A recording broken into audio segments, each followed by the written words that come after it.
Hey y'all, I want to take a few minutes here to talk about kind of the days leading up to a competition. If it's a local competition or a big competition, mainly we're talking about CrossFit, but this can kind of translate into a lot of other things.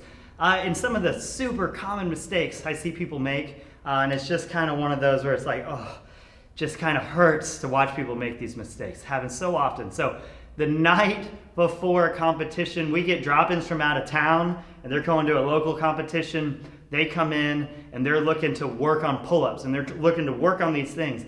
And oh my goodness, so often what we see the day before competition, people are trying to learn new skills. It is too late.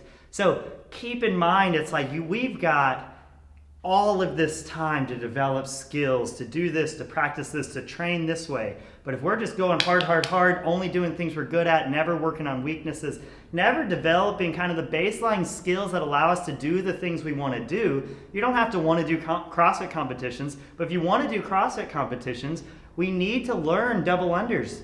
It shouldn't be the night before a competition where you're trying to learn double unders. That might be okay if you spent the last 2 months trying to learn double unders. Then that would be completely fine. It's just where we're at right now. But if you haven't worked on it in the last 2 months, here and there, night before the competition, you're gonna try and get them, you're gonna have very limited success. The big mistake we see people make is they end up tearing their hands. So when we're doing hanging variations from the bar, we like to be really careful, especially with our classes.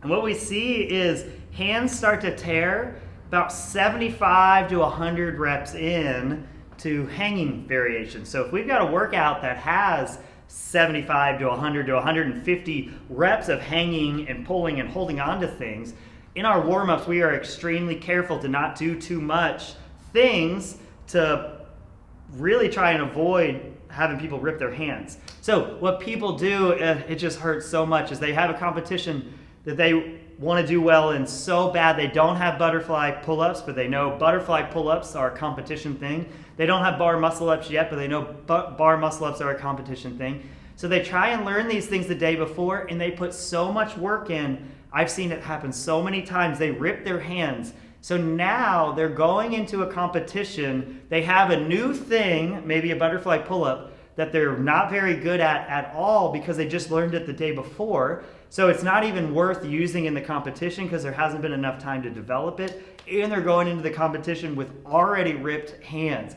What a terrible, terrible, unfortunate strategy. So don't do that. So what you'll see is us leading into our competitions, we might still work on pull-ups and we might still work on a handstand or things that might show up in the competitions, but we're not doing it to try and get you to the next level. We are doing it to get you to maximally perform at the level you are at currently. So we're not going to completely change your clean technique. If you're someone who comes up, rows the bar up with your arms, and cleans it, if we are 3 months out, yes, we're going to teach you how to use your lats and not your biceps to pull the bar in, keep those arms straight to get maximal power. But if it's the day before, the last thing I want to do with you is start messing with these things. What we need to do is take what you've got and make it as effective as possible. If you're pretty good at the C-kit pull-up and you don't have butterfly pull-ups, the day before a competition is not where we learn butterfly pull-ups,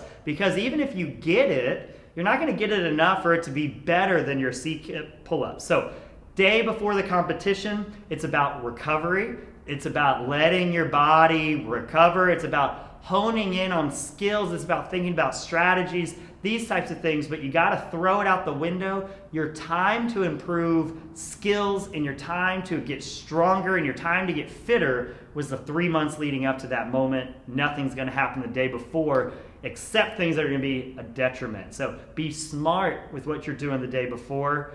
Don't put too much pressure on yourself. Don't try and learn brand new things.